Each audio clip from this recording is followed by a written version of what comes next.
mubona mwe nabe no kumvangara shana ndi kubyumva n'umutiripiraho ponga igiponga ariko nangase ndika tutugwa munone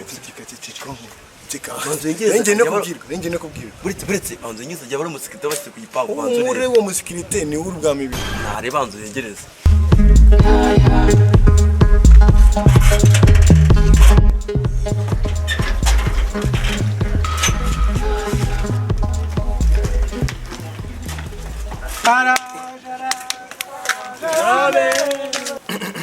mwakoze kuza kwitabira umuhango w'ubukwe buri hagati ya TBLEX na Nina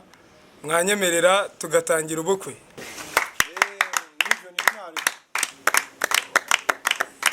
Ariko se sheri kubera iki koko kubera icyo utanyibukije nakwibukije iki se kandi kubera icyo utanyibukije ngo mubwire ko mukunda tuzatandukana n'urupfu ako nawe ariko rero njye nari ngufitiye akabazo k'amatsiko rwose rukundo rukumbi runkumbuza imikumbi n'impimbi nkahimbara ugize ngo nakaye kabazo k'amatsiko ufite akabazo rero usura kansubiza koko mbwira ndakagusubiza subiza ko ntacyo ntagusubiza okay sheri ndamuhungu akangaye mukundanye uwa mbere rwose nawe urabizi kubera ko mbere hose nta mwanya nigeze mbona gukundana n'abahungu nabagaho mu gihe mu masomo yanjye wow ubu ni icyo ngukundira rwose Twongeye kubashimira mwe mwitabiriye ubukwe niba hari ikibazo ari uwagira icyo avuga kuri aba bana bacu igihe ni iki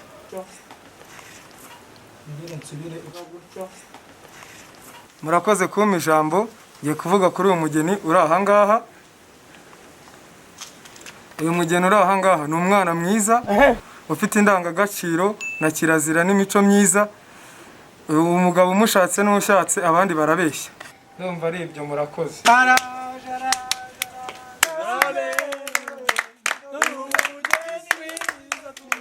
hari undi ufite icyo yavuga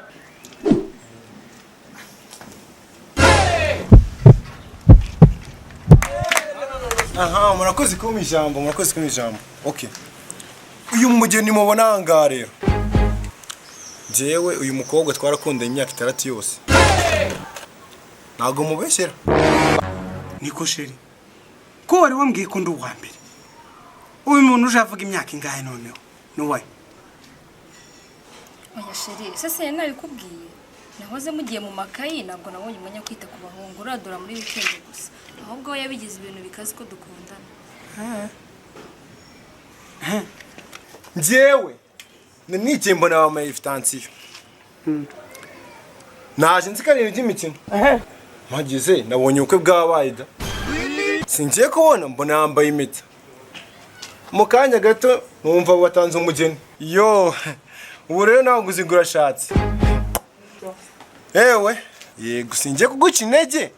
ariko n'umuntu wagiye kwekeye dishapa yakurushije gukora ipu yayitwarira nk'uko mubibona ariko ibiryo bikaramuka bishyizeho itangizeho shaho na fanta ntwariye umukobwa wanjye kanigiye kwicarira murakomeza ko twihanganira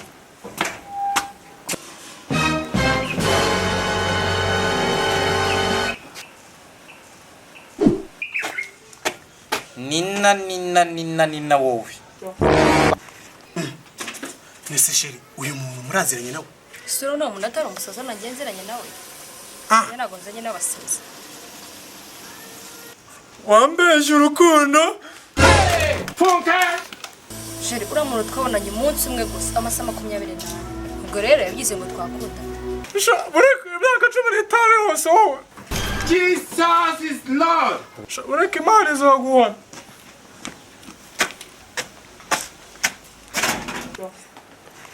amasaha 24 we none umuntu arimo araza avuga ko mwakundanye imyaka 15 umva rero umubwire sibyo ngewe nubwo tugiye gukora ubukwe ntago turarangiza kubukora ubu nshobora kugira gutya nkicara nkatekereza nkatavuga ngo ubu bukwe burapfuye bukaba burapfuye uranyumva neza ndaguha amahirwe yanyuma ndakubaza ikibazo urakinsubiza nukwinda gusezeranyije ikibazo cyose uri umbaze ndakigusubiza Okay. Ufite aba ex bangahe?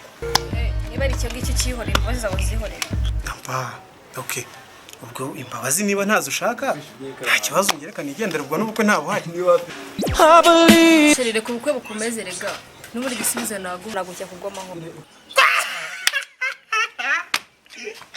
Ariko rero si umunyarwenya ngiye gushaka. Ubu urumva ikisubizo ushobora kumenya ari cyo cyantwara. Ntacyo cyantwara wowe vugira aho ngaho. Ibintu nibibira ahubwo. Urambwira igisubizo cyangwa wirongore ugize ngo nyine aba ex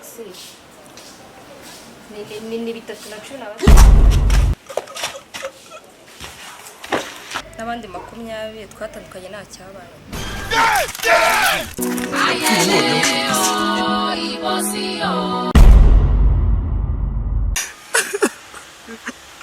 Ari ijambo rimwe